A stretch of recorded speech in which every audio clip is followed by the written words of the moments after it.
Good afternoon, everybody. Welcome in to the Establish the Run. I almost said first look show that I'm doing tomorrow morning at 11 a.m. The Establish the Show for Monday Night Football edition for the one-game showdown slate tonight between the Denver Broncos and the Buffalo Bills. The Bills 7.5-point home favorites against this Broncos team that I believe coming off a bye, but the last time we saw them, they beat the Chiefs, right? So maybe some favor going in their direction. You know, honestly, I would think that this game would have been more than 7.5 if that game didn't exist. We also see the total climbing in the right direction. I believe it opened all the way down at 45.5, and we're up to 47.5 on this over-under. So should be an interesting one to talk about for Showdown.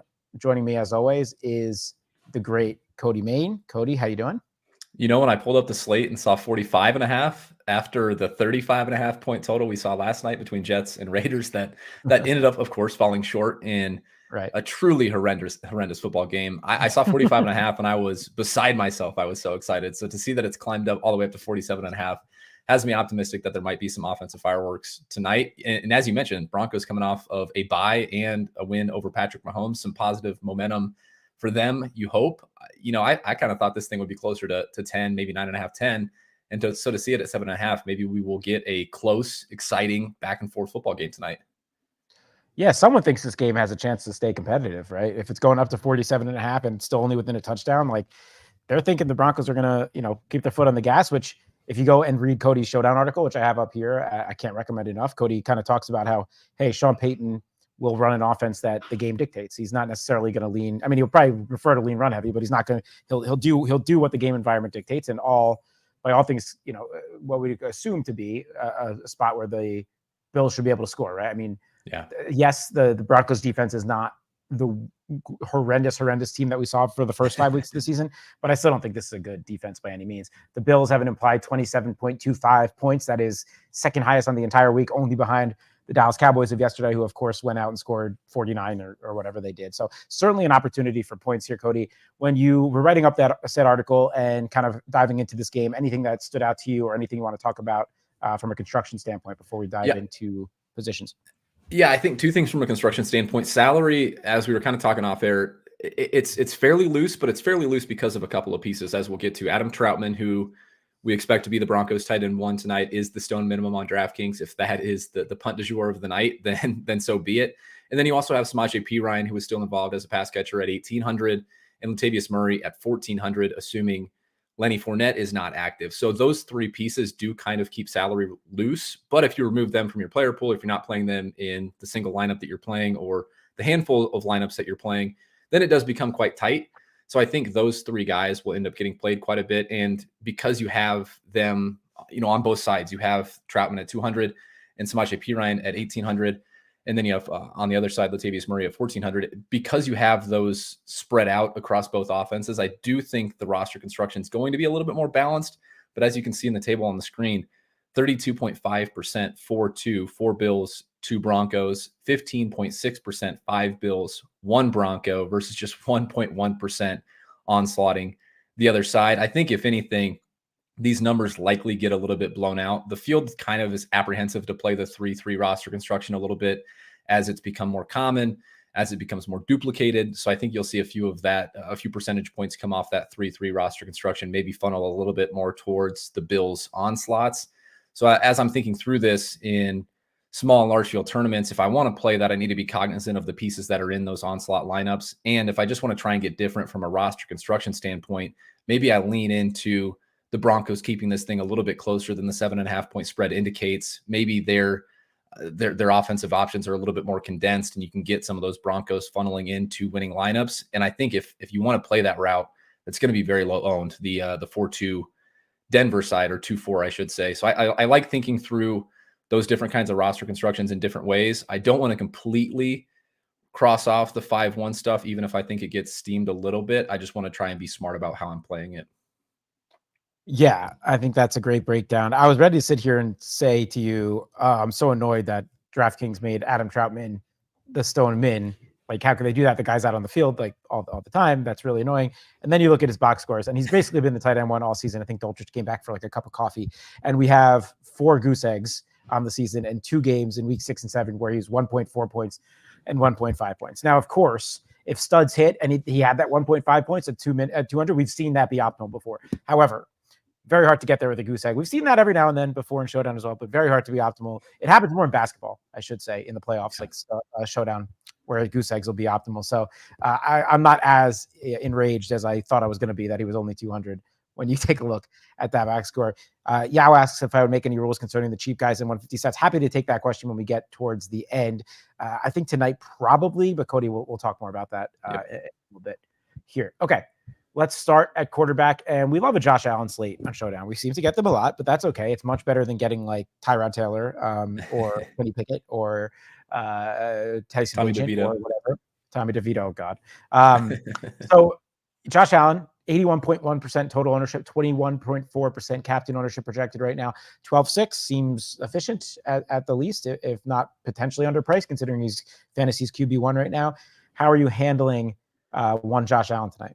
Yeah, I think you guys have been watching the shows enough, and if you're new, you'll start to understand this. Like these unique unicorn type quarterbacks that do have the rushing upside, and yes, Josh Allen, though he's running a little bit less than he has in seasons past, still has the rushing upside, still going to get some carries in the red zone and near the goal line. I don't try to make a position of fading these guys too often, even when I know they're going to be rostered by 75, 80, 85% of the field. And generally speaking, I try to either match that or just come in slightly above that. If I'm running 150 or 20 max, maybe I've got 85, 90% total and come in somewhere around where the field is at on the flex ownership and close to that 21.4% at captain. Although there are quite a few interesting options on tonight's slate. So maybe I end up coming in a little bit under. This is just not the spot where I try to find a way to win the slate, is by hoping that Josh Allen completely falls on his face. So generally speaking, these guys that have a 26-point base projection, which I would imagine is one of the highest overall base projections on the entire Week 10 slate, you're not going to see me try to get away from them too often. I think he's a cash game lock. If you can try to find the money to fit him as the captain in your cash game lineup, I think he's the safest option of all. But as I kind of alluded to, 21.4% at captain in tournaments, which I think could balloon up just a smidge. I think I would prefer to come in a little bit under, just because there's a lot of interesting captain options that I think have slate winning upside on tonight's slate. So for me, probably going to see my individual exposure come in around that 80% total, but likely just a smidge under the 21.4% that we're projecting right now at captain. Yeah, I mean, we talk a lot about how when we like an offense and a captain's ownership, quarterback's captain ownership's coming in 10, 15, sometimes 20%, we like coming in under the field and getting over on the skill position players. Allen is not someone that I feel that same way about, at least not in a strong way. And that is kind of what you were just hinting at, for many reasons, because of the way he uses his legs, but also because he has shown it at times an ability to spread it around. Maybe Stefon Diggs still hits his 8 for 95 and a touchdown, but misses the bonus. Doesn't quite have enough big of a game to be the captain, but Allen runs one in, he has 2 other passing touchdowns, and boom, you need Josh Allen as the captain. The other thing here, if you read Silva's matchups, he talks about how Josh Allen's been running the ball more recently and effectively as well.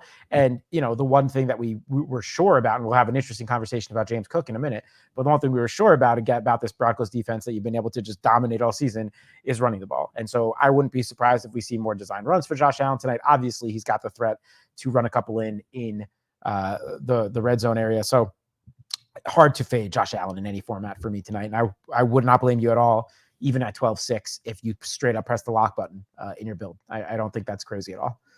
You brought up the point, because I wanted to ask get your take on this. You brought up the point about him running more. His design rush rate over the last 3 games, 15%, 14%, 27%.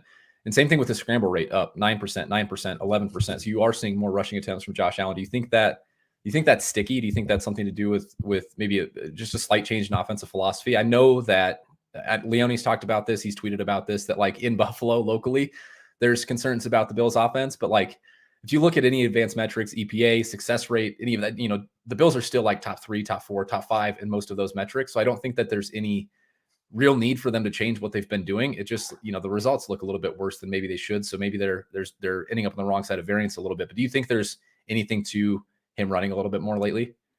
Yeah, it's interesting. Obviously, still a really small sample here. I think it's potentially sticky. Kind of just like trying to break it down from a logic standpoint. right now their RB2 is just straight up Latavius Murray. Obviously, Murray is an effective professional running back who's well on the wrong side of 30 here. And they trust him more, though, on these big downs, right? They don't necessarily want to give him the ball every single time. I think whose hands do they trust their ball in more? I'd be curious to see when these design runs were coming situationally. Yeah. But I could see that if they don't trust James Cook against certain packages or in pass protection, whatever, I could see just these design runs on 3rd and short or second and long and 2-minute, 4-minute type stuff. I could see that for Josh Allen, and I do think he's their most effective runner on their team, and they want to keep the ball in their hands. And also, the other thing I'd say is, like, we know Josh Allen is mistake prone from when he drops back perspective. I've seen it be, in my opinion, worse this year. Like, I think there have been some reads. There was one in the last week. It was just like a terrible read. Just threw the ball right to him. So, hey, if they're thinking like, let's minimize mistakes, but we want him to be as effective as possible, perhaps there's some more design run. This is all just theorizing stuff here, but I do think that it's possible that it's sticky, and certainly in this particular matchup, I'd want to at least bank on that. We're getting that 15+% design run rate and just kind of go to work. So yeah, I don't know. I'm with you. It'll be interesting to track. Last time Russell Wilson was on a slate, I made the grave mistake of flag planting him because I'm an idiot, and we all know that at this point. However, I think it's an interesting spot for him. 9,400. As I said, this game's up to 47.5 for a reason. They will likely be playing from behind. He benefits from no Tre'Davious White. Has a relatively healthy offense right now. I think just missing, Greg Dulcich. Only 44% total ownership, 5% captain. I never get him right, but how are you handling this version of Russell Wilson that we've been getting on Denver? Yeah, that's the perfect way to summarize it. I feel like I never get him right either, and I feel like we're kind of going down this oh crap, here we go again .gif path, because I'm kind of with you that I think this is actually a pretty decent spot. I wrote up in the article that I don't think Russell Wilson is a cash game necessity. And again, anyone that's consumed the content for a while now kind of understands that I like to pound the table for quarterbacks, especially in single game formats like this, where the floor is high. Even if the ceiling is a little bit more limited than some of the pass catching options that they have on their own team, I still think the floor is high in cash game formats. I think they are generally the best option.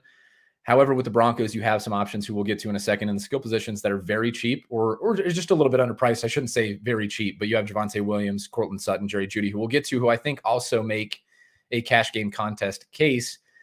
But the more I think about it, I think like the best teams you can build, the safest teams you can build in cash game contests are with Russ because of some of the cheap options that we have. I think we can find the money to get up to him. And I do think that this Bills defense is going to inflate opposing teams' pass rates. Part of it's because of the Bills offense forcing teams to drop back a little bit more. But I also think that the Bills, because of the lack of Tre'Davious White lately, they're just inflating pass rates for opposing offenses. So I think you'll probably see a little bit higher pass rate than expected from Sean Payton and company. And I think they'll be a little bit more efficient. You have your good receivers in Jerry Jeudy and Cortland Sutton.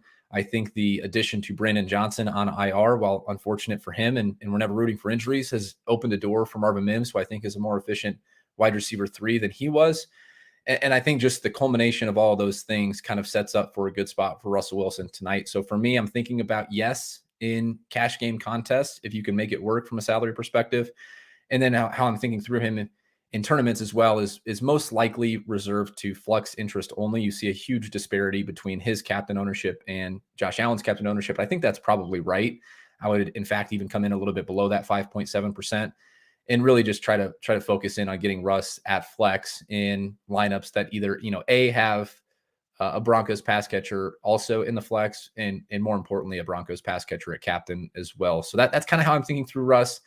It feels like once you start to get excited about him, you just know that it's going to go south. But I think there's enough signs pointing in the right direction for him tonight that I'm kind of excited about rostering him a little bit.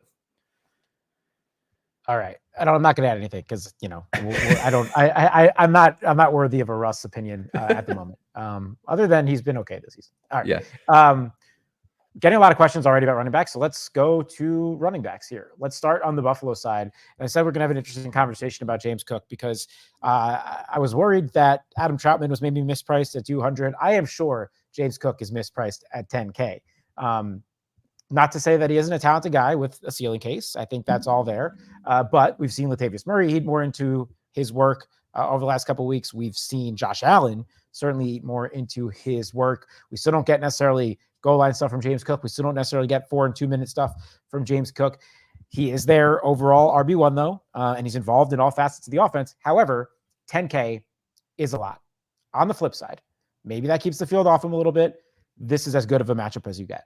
So I want to talk about Latavius Murray also, because it's one of the interesting spend down options. And we have a question about Lenny Fournette that we'll talk about in a second here too, because he's not on the slate. How do you handle James Cook tonight at 10K? Yeah, look, from just a high level view, it looks like James Cook is still, has an awesome role in this offense. And I think it's a pretty good role. It's just that, as we've talked about on past Bills Showdown slates, when the chips are down in high leverage spots, whether that be, short down and distance, long down and distance, 2-minute situations near the goal line, basically every one of those scenarios, the team kind of wants to take James Cook off the field and put Latavius Murray in the backfield or keep the ball in Josh Allen's hands. So you get into this situation where James Cook really needs to do a bulk of his damage kind of in the heart of the game and also in the heart of the field between the 20s and between the tackles. Not used in a huge way as a pass catcher, but he does lead the backfield in rushing share at 61% versus Latavius Murray's 20%. He does still lead in routes run at 50% versus 33%. Still has a higher target share. But when you get into those situations, those kind of high leverage spots, basically every one of them kind of is in the direction of Latavius Murray. And so he's dealing with Latavius Murray in those spots. He's also dealing with Josh Allen in scoring position, as he's liable to take some of those opportunities away from James Cook. And now you have this pretty massive 10K price tag. When I flipped over the salaries, I kind of thought maybe, I don't know what you thought, Gary, like 8,400, 8,600 was kind of a ceiling for James Cook. So a guy that's maybe $1,000, $1,400, $1,600 overpriced, at least in our opinion. But this is the stone nut matchup for running backs. And as we've discussed, this Broncos defense probably isn't as historically bad as they look through the first couple of weeks of the season. They are still very bad against opposing rushing attacks. They're allowing the league's highest explosive rush rate, 9th lowest stuff rate, 3rd most yards before contact, and they're inflating target shares to opposing running backs. So I think as a whole, in the aggregate, this is a spot that I want to attack, whether that be through Latavius Murray or James Cook or both. Is something that I've kind of yet to decide. But I think that, if anything, there's this psychological barrier as well with all of the other factors that we just discussed with James Cook's workload. This psychological barrier of staring at a 5-figure price tag right at 10K for James Cook when Josh Allen's right above him. Stefon Diggs, who we'll talk about in a second, is right above him. And then you also have Dalton Kincaid, who everyone is falling in love with, kind of a little bit below him as well. I think, if anything, James Cook's ownership is more likely to come down than go up. So I kind of like this situation as a whole to attack in tournaments. And I think the way that I want to attack it most is by getting over that 6.4% captain ownership. I think he would still be played fairly often in like 4-2 type builds, certainly in 5-1 type builds, but I think he would still not be played very much at captain in those types of roster constructions.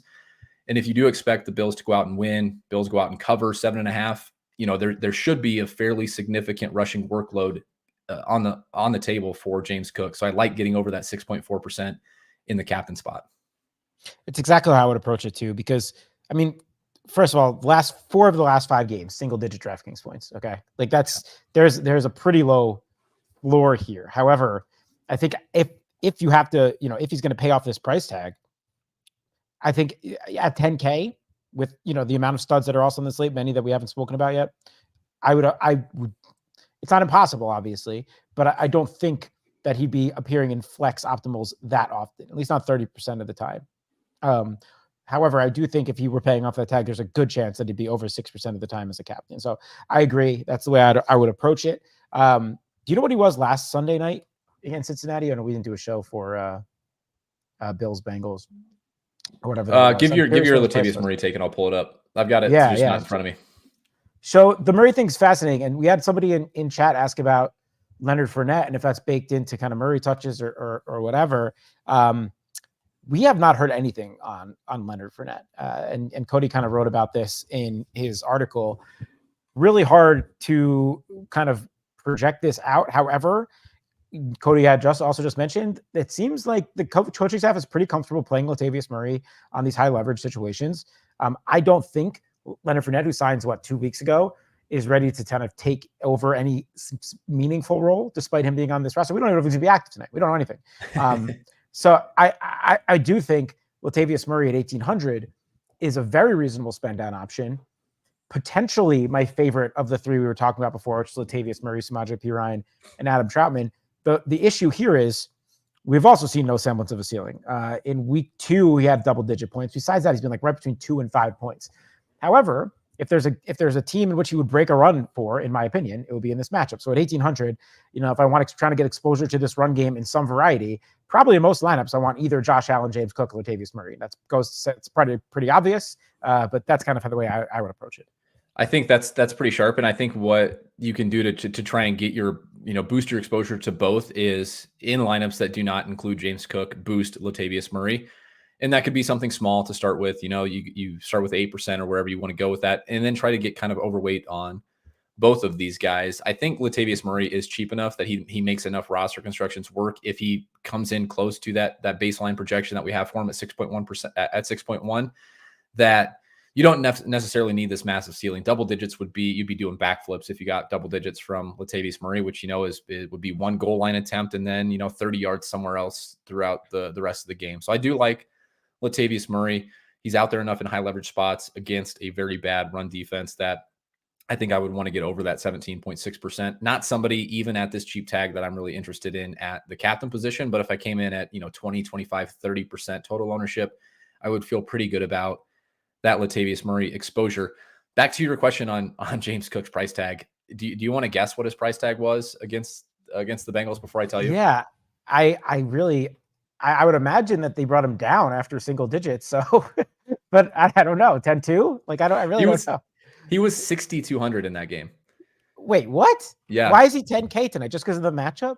I think part of it was that slate. You had Josh Allen, Stefon Diggs, Jamar Chase, Joe Burrow, Joe Mixon. You had all these guys that were very attractively priced, and they needed to bring some of these guys that were kind of in the mid-tier down. But like, he was cheaper than T. Higgins, he was cheaper than Dalton Kincaid, he was cheaper than Gabe Davis, $1,800 cheaper than Joe Mixon. So it has to just be. I would guess it's partially just this overall slate context and a lot of it baked into like the matchup related stuff. So yeah, you're looking at when people are going through, especially more casual contests and box score watching, they're going to see not only his DraftKings results, but also see his price tags. And they're thinking, I'm really going to pay $3,800 more for James Cook, even in this spot after he put up single digits the week prior. And then they're going to see all those other single digits as well. So I think that, especially in casual contests, James Cook's ownership is more likely to come in below that 34.3% than come in higher.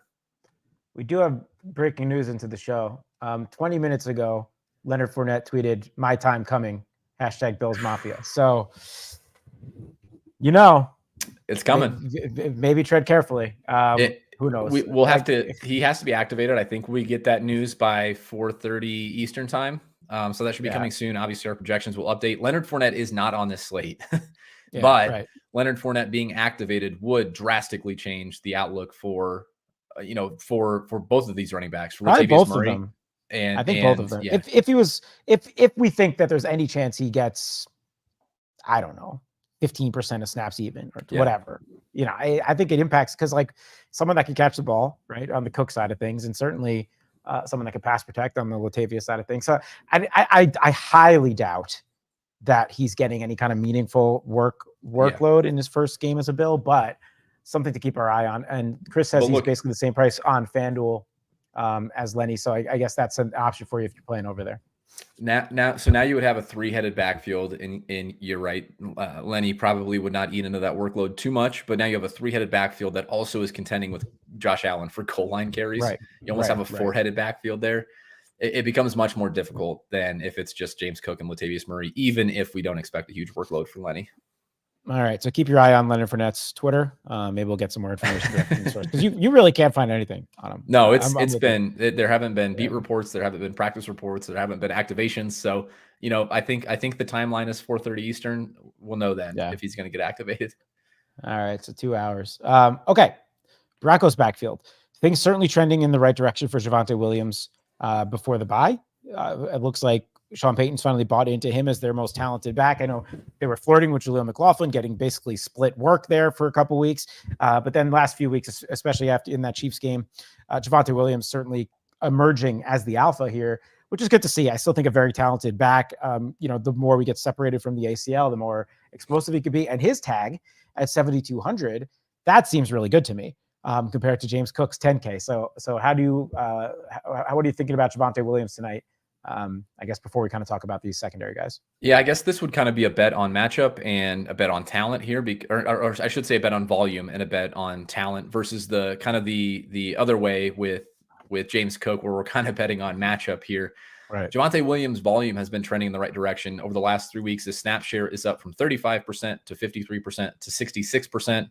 In that same time frame, his rush share up from 50%, 63% to 82% before the bye. And you're seeing, both Jaleel McLaughlin and Samaje Perine's work, at least as rushers, come down during that time frame. The one thing is Javonte Williams is still contending with Samaje Perine for those long down and distance and 2-minute snaps. You're going to see Samaje in those instances most likely. And so I think the fact that he's 1,400 makes him an interesting punt option as well in his own right. But I do think Javonte Williams at 7,200, if he's still going to get, 70 to 75% of the team's rushing attempts, is a fairly good play. Given that this is a little bit closer than we thought it might be, if it plays to the 7-point spread, I still think that Denver's going to try to establish the run whenever possible. It's just that it's a really tough matchup. The Bills are one of the best in the league in terms of yards before contact allowed and one of the best in the leagues in terms of stuff rate, but they have been liable to give up explosive rushes. So I think what you're hoping for is Javonte gets that volume. And while a lot of it's going to look pretty inefficient against a team that's got a high stuff rate, he has the ability to break 1 or 2 big runs, and then maybe that's all you need. So you're kind of hoping for 16 to 18 total touches. A lot of those touches are going to look pretty bad on the screen, but then maybe he gets 1 or 2 where we could take one and really rack up DraftKings points on just a couple of those touches. I do like Javonte at 7,200. We're going to talk about a couple other guys in the Broncos skill position core that I like around that same price tag as well. So I think for me, a lot of it's just going to come down to where ownership lands on Javonte, Jerry Jeudy, and Courtland Sutton. So I get the sense that Javonte is going to be the most owned there. I think I would prefer to target the wide receivers over him, but across a portfolio of lineups, I do want some exposure to Javonte. Yeah, that makes sense. I think Perine's interesting for game script here, but thinking just kind of fast-paced, only 1,400. He's had at least 2 catches in every single game this year, and he's had at least 2 targets in every single game this year that he's played. Yeah, so certainly you could say a little bit of a floor for the 1,400 for Perine. I do think it's slightly underpriced for the role. 2 catches for 16 yards, 3 catches for 31 yards. He's had a 4 for 73 in there. Like he's right around, anywhere from 2 to 20 to 4 for 50 through the air, in all likelihood. That makes things somewhat interesting for Perine in a matchup where, we don't think they can necessarily run between the tackles. You expect him to get a lot of that third down work. So at 1,400, especially if Fournette's going to be activated, maybe he's not my favorite of those 3 groups as I kind of talk things through. So I think he's intriguing. And then McLaughlin too, like he's going to still carry the ball, probably like 4 to 7 times or so. I don't know to what extent they plan on coming out of the bye and giving Javonte the full bell cow treatment, but it's not like McLaughlin got less efficient. Even on his 4 carries in week 8, 8.3 yards a carry. On his 5 carries in week 7, 9 yards a carry. Like he's a good runner. It's just not the matchup for that. Somebody in chat mentions 15.5 rushing yards for McLaughlin. I think that's an interesting prop if you're into that kind of thing. I have no idea where we come down on that kind of stuff, but I'd say that because the guy hasn't had under 30 rush yards since week 3. So, he's going to be involved. I just think he's kind of in that no man's land where he's not their third down back. Javonte's trending in the right direction, and he's not as cheap as Perine. So he's kind of a hard click in that sense. I agree. I think that's what makes it difficult for McLaughlin. And you could see this in the box score too, but his role is trending in the wrong direction. And we know that because Javonte's is trending in the right direction, but his rush share since week 5 has gone from 56% to 35% to 21% to 6% in week 8. Do I think it's going to be 6% in week 9? No, but I think it will get up to the 56% that he saw in week 5? No, probably somewhere in between, maybe closer to that week 7 number, around 20% of the team's rushing attempts. So, if they run the ball 20 times, maybe he gets 4 to 5 carries, somewhere in that range, I think is likely for him. But as you mentioned, he's not going to get those long down and distance snaps. He's not going to get the 2-minute snaps, and he's $1,200 more expensive than Perine. I think you either need like Javonte to be really inefficient for Peyton to go back to McLaughlin, or you kind of need Javonte to tweak something, Yeah. or be sidelined in this game or something like that in order for McLaughlin to get there at that $2,600 tag. Okay, that was good. Break that. Oh, rules here. I don't think I'd play McLaughlin and P Ryan in the same lineup personally. And I think I'd just let Javonte float there. Any thoughts there? Yeah, I think I'm with you on that. No McLaughlin and P Ryan together, and if Javonte captain, dock both McLaughlin Yeah, and P especially Ryan, but McLaughlin. I would not. I would dock McLaughlin more than P Ryan. Yes, just given that yes. they're competing more for the base down work. All right, let's go over. Let's stay on the Denver side. We'll go to all pass catchers, including that Adam Troutman conversation. Cortland Sutton and Jerry Jeudy only $200 apart. And if you go read Cody's article, he breaks down these two roles versus each other. They're mostly identical. Jeudy has a slight lead in target share and air yard share. However, it's been Sutton that's found the box. And I don't think that's a coincidence. I mean, it looks like he has 9-to-1 end zone targets or something. I saw you right. So, the $200 more I think is fair here. You also kind of did a good job breaking down though, in this particular matchup. Hey, maybe this is a little bit more of a Jeudy matchup where he plays like 65% of his stuff through the slot. Very similar ceiling, almost identical projections, ceiling projections, ownership, captain ownership on both these guys. So it's like hey, do you need the $200? If not, who is your preference? Because that's kind of what this comes down to. Which of these two guys do you like more? So Cody Main, I ask you, which of these two guys do you like more? Yeah, if there was no price tag on the slate and you just gave me their base projection, their ceiling, and their price tag, I would just prefer to have Cortland Sutton straight up. I wrote in the article that it's ultimately going to come down to where I think ownership projection lands, and on a slate where you do have expensive players like Diggs and like Allen and like James Cook and a couple of other options on the Bill side that we'll talk about, I do think that $200 will end up being meaningful in some lineups. And I think as a result, Cortland Sutton could end up coming down in terms of total ownership. It's not really going to change like who you can play him with though. So again, this is one of those ones where I kind of just like throw my hands up and shrug. I like them both. The projections are kind of where I would have the projections in terms of where I think they finish. I do think they are both very interesting captain options where ownership is even more likely to squeeze out here a little bit because you can pay up for Diggs, you can pay up for Allen. So I think that this is a good spot to come in around the field on where they are in terms of their total ownership and get a little bit of positive leverage on them in the captain spot by coming in. You don't even need to get like 2x leverage on these guys. You could get, 9, 10, 11% across a 150 set or across a 20 max set and feel pretty good about having a little bit of positive leverage on the field in those spots where they might even be more likely to come in around 5% or even a little bit lower. So like both of these guys, it's kind of a non-answer, but I think they're really interesting options on tonight's slate. Yeah, I agree. And I don't know what it is about Jerry Jeudy that I can't seem to fully quit him. The guy hasn't scored over 13 points this year. He did that twice in both matchups that profile somewhat potentially similarly to this. It was against Miami, against Kansas City, that he had 13 points. Touchdown luck hopefully coming more his way than Sutton's, but there's no doubt Sutton's been the more productive fantasy receiver so far this year. I don't know. I do like both guys on this slate. I really think there's a strong chance one of them is optimal. Now, whether that's in the captain or otherwise, I don't know. There's a lot of really strong ceiling plays, including Josh Allen and Stefon Diggs on the Bills side. So I don't know for sure if that means in the captain spot. I like getting my exposure to them probably in that way. But I really see one of these two guys here. I would have Docs on the other one probably. I just don't know if we're at the point right now where Russell Wilson is supporting a true double stack in a matchup with the Bills. I just don't know. If he does, do I want Russ in that scenario? So right. It's a tough spot there. But I probably, at least where one is captain, I would dock the other. Any other thoughts on these two before we have the Marvin Mims conversation? Yeah, I'm with you. I think the dock makes sense, specifically with one of them at captain. You're probably hoping for, at least 20 plus if one of them is at captain at 6.8 or 7K. And then for the other one to be an optimal flex, you're probably hoping for 15 plus. And I think if you got both of those things, there's a decent chance that Russ would just end up being the optimal guy that you would want at captain anyway. So I agree with the docs there.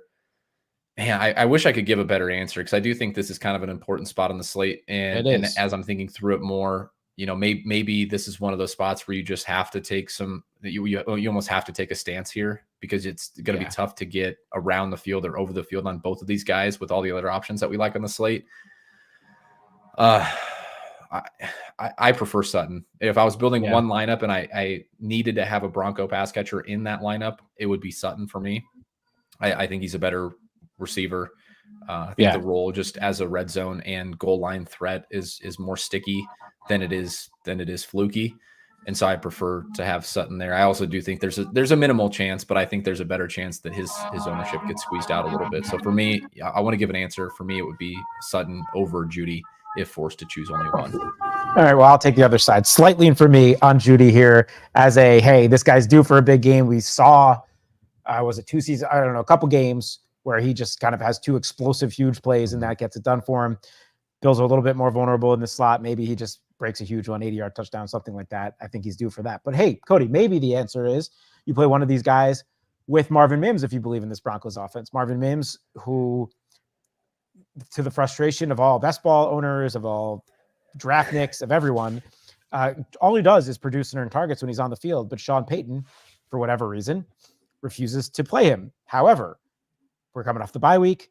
There's direct quotes from Sean Payton that says we're going to do everything we can to find more room and more routes and more opportunity for Marvin Mims.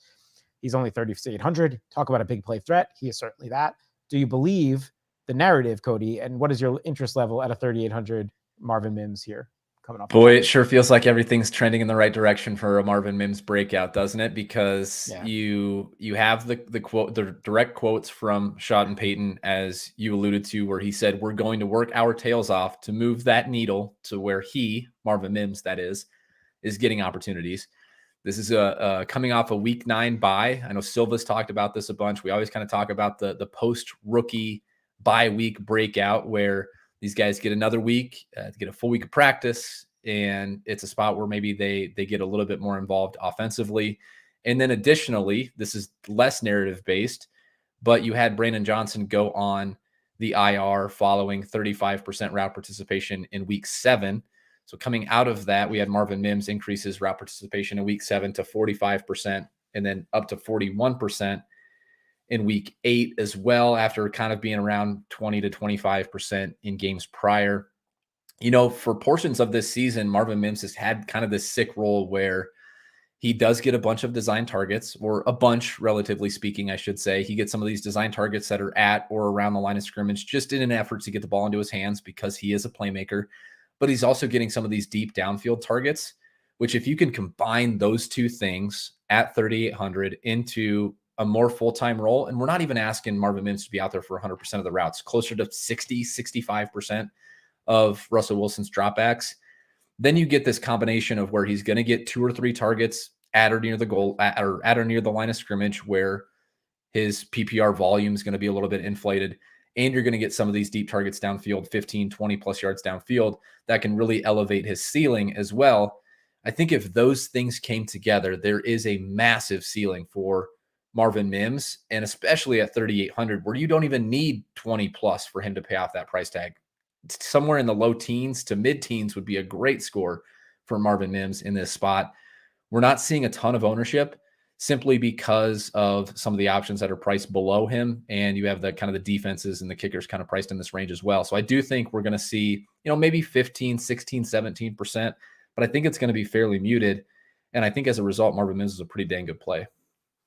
Yeah, I don't have anything to add here. I if he was like 5,400, we've seen, DraftKings do that every now and then for these guys and kind of dare you to click on them. It's a little bit different, but 38, it's a palatable number for just having the big playability for the amount that he's on the field that we've seen so far this year, which is not a lot, but he's been able to turn that small amount of work into some big games. And then, so if we actually believe that the possibility of an increase there, certainly so worth discussing. All right, let's round out the conversation on Denver here. Lil Jordan Humphrey, Stoneman, and Adam Troutman, which you've kind of already spoken about. Stoneman, what's your interest level on these guys as salary savers? Yeah, Lil Jordan, shout out team preseason. I think he, if we hold it like 4% or wherever we're projecting right now in terms of his ownership, an MME dart throw type of guy that if you got 6, 7, 8% in an MME set would be A-okay with. He is not a good target earner. He's not a good target earner in the preseason, certainly not a good target earner when he's also dealing with guys like Cortland Sutton, Jerry Jeudy on the field with him as well. In fact, his targets per route run over the last 4 games are 0%, 0%, 0%, and 0%. So even if he's out there for 30 to 40% of the team's routes, very good chance that Lil Jordan's going to airball for you. I think it's okay to accept at 4.5%, but just understand what you're signing up for. Adam Troutman is the more interesting conversation. I won't say he's equally likely to airball for you, but that's certainly within his range of outcomes. The difference between Lil Jordan Humphrey and Adam Troutman is Adam Troutman's out there for like 75% of the team's routes. It was 71% in week 7, 69% in week 8. He hasn't been below a 52% route participation rate all season. And he's shown a little bit of an ability to earn targets. He's got like a 9% target share on the season, and I think he's second on the team in red zone target share. So there's at least an opportunity there for Adam Troutman to find his way towards some fantasy production. But as you mentioned, he's airballed plenty already this season as kind of the tight end 1. And this is one of those guys that, because he has a decent base projection, because you have to give him a decent base projection, and he's stone minimum, and he's on a slate with a bunch of high-priced options, you're seeing 14.4% projected ownership in large field contests. I guarantee you'll flip over the 444 or the 153 max or, the 222, and that'll be north of 20%, maybe even north of 25%, because he kind of just makes every roster construction work. So that is something to keep in mind if you are thinking about playing Adam Troutman in tournaments. That ownership is definitely going to go up as the quote unquote sharpness of the field increases. Yeah, I mean, people use projections. He's out there with opportunity. He's going to have a projection. He's 200.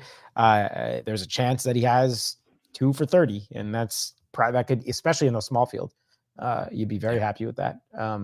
So keep that in mind. All right, let's go over to the Buffalo side here, and I feel like we've spoken about Stefon Diggs, my guy, Terp, many times on these showdown slates, and he just continues to have an absolutely elite role. I think you said kind of a toss-up between him, AJ Brown, and Tyreek Hill about who has the best role of all wide receiver ones in fantasy right now. Make your case for Diggs, because, man, he looks good to me once again here at 12K.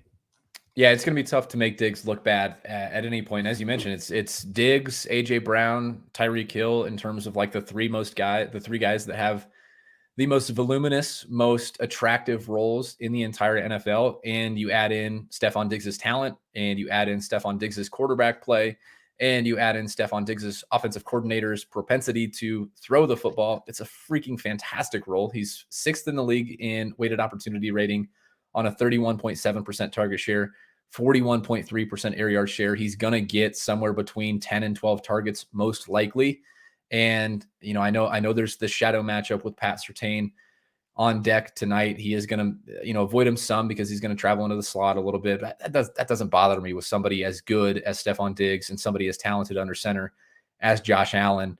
We're projecting 17.6% captain ownership. I'm keeping a very close eye on that, because I think as more and more of the field is using sim products and more of the field is understanding the raw ceiling that some of these receivers have, I think there's an opportunity for Diggs to flip Josh Allen in terms of projected captain ownership. But if I don't think that actually happens, I would much rather get above that 17.6% on Diggs and come in below the 21 point whatever percent we had on Allen at captain. So I think one lineup, if I'm playing just one lineup tonight, Stefon Diggs is my favorite overall captain. I'm going to have a portfolio of lineups. I think Diggs will be my most owned captain out of everyone on the slate. Yeah, I don't have anything to add there. We can keep moving along. Stefon Diggs is a great play. Going to loop tight end right in here, and we have now seen Dalton Kincaid pass Gabe Davis as the second most expensive Bills pass catcher, and for good reason, right? Since Dawson Knox has gone down, especially, this has been a very strong role for Dalton Kincaid, especially on full point DraftKings PPR, where he seems to be kind of just raking in targets, raking in receptions, even in the middle of the field or kind of short field down a distance. But 8,400, solid projection here, 25.9%, 29.9 ceiling projection, 40% total ownership, 8% captain. Nothing that seems off to me. Certainly have plenty of interest here in Kincaid. This is a tough spot for me because I know Dalton Kincaid is everyone's favorite rookie tight end. People love Dalton Kincaid. The best ball community loves Dalton Kincaid. I think the DFS community is starting to fall in love with Dalton Kincaid, and he's coming off a game where he led the team in target share with 12. It had 12 total targets. You're seeing the price tag come up. The one thing I keep coming back to with Dalton Kincaid, who is now 8,400 and is now projecting for 43.3% total ownership and 8.5% captain ownership, is he's got this incredibly low ADOT, and he is a guy who's talented. He's basically a wide receiver playing the tight end position. He is a guy who can turn a 3.9 yard ADOT into a 20-yard reception or more. He's an explosive guy. He's good after the catch. But I keep coming back to that really low ADOT, and I keep thinking, if Dalton Kincaid doesn't break a run, doesn't break something after the catch, is he just one of those guys who's going to get 5, 6, 7 receptions for 40, 50, 60 yards? And if he doesn't find his way into the end zone, am I going to be pretty disappointed with rostering Dalton Kincaid at 8,400? And that's the one thing I'm struggling with right now. At 43.3% total ownership and 8.5% captain ownership, he would be kind of the first guy who I look at that I think has an awesome ceiling that I would want to try to come in underweight on both of those numbers. And that's terrifying to me. But I still think that there's an opportunity for him to just have a good game because he's going to be out there so much, but also not have a great game. Yeah, it's possible that you need a lot of players to fail in this game for him to be optimal there at 8,400. Because I do think he's got one of the higher floors of all these Bills skill position players. But I hear what you're saying from a ceiling perspective. Someone that has a low floor and a high ceiling is someone that we talk about ad nauseum on these shows and has probably been flag planted more than anyone at this point at ETR over the last 3 or 4 years. And that's Gabe Davis, 7,400, coming off, that one huge game in week 8 to just goose egg last week. Did he goose egg? I think he did. Completely goose egged. Yes. Yep. So, coming off the 9 for 87 on 12 targets where they were scheming things up to him and, looked like a true number 2 Bills receiver there, 2-0 on 2 targets for 0 points. So, math tells you he'll score more this week. How do you handle Gabe Davis here? Only 3% captain ownership, and man, does that seem appetizing.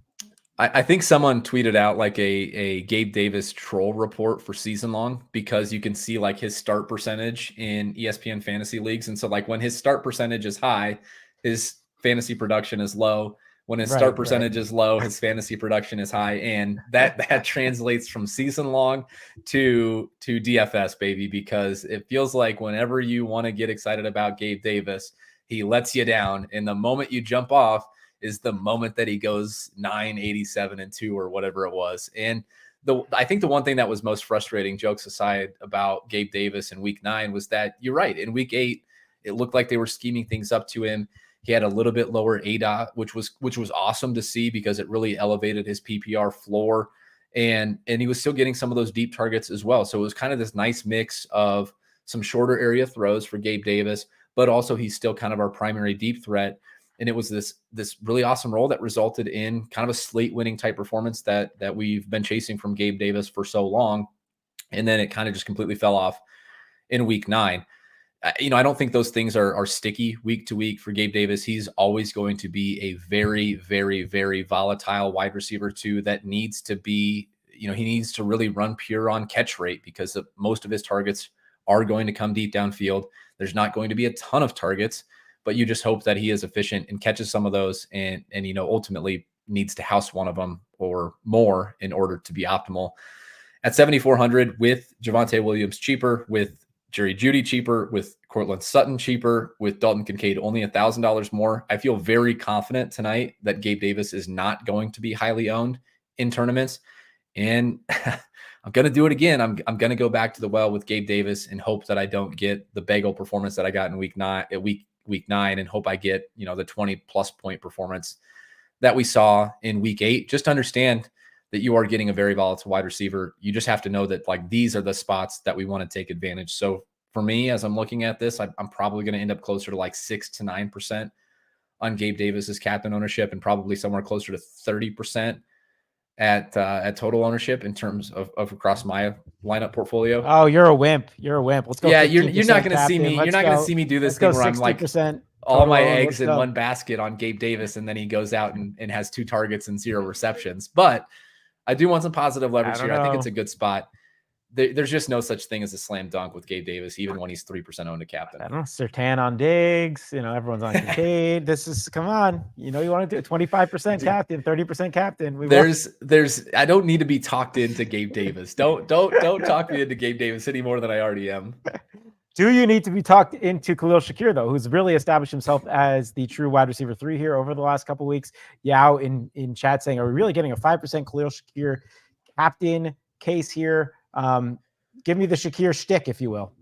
Yeah, I think Shakir is probably closer to 3 to 4% captain. We've got 4.4% right now. We talked about the slate not being super tightly priced, but I do think enough lineups will need that salary relief that he'll get up, 3 to 4% or so. I think that's not a great play. I think we kind of know what we're getting at this point with Khalil Shakir. He is the wide receiver 3, or at least we feel fairly confident that he's the wide receiver 3 in Buffalo. We have a growing sample of him operating as such. So I feel pretty confident that he's going to be out there for 70 to 75% of the team's dropbacks, mostly in the slot. He's got a pretty decent targets per route run rate on the season at 16%. I think he's a very, at least for 4,400, at least for a wide receiver 3, I think he's got a very high floor, but I don't think there's a massive ceiling there.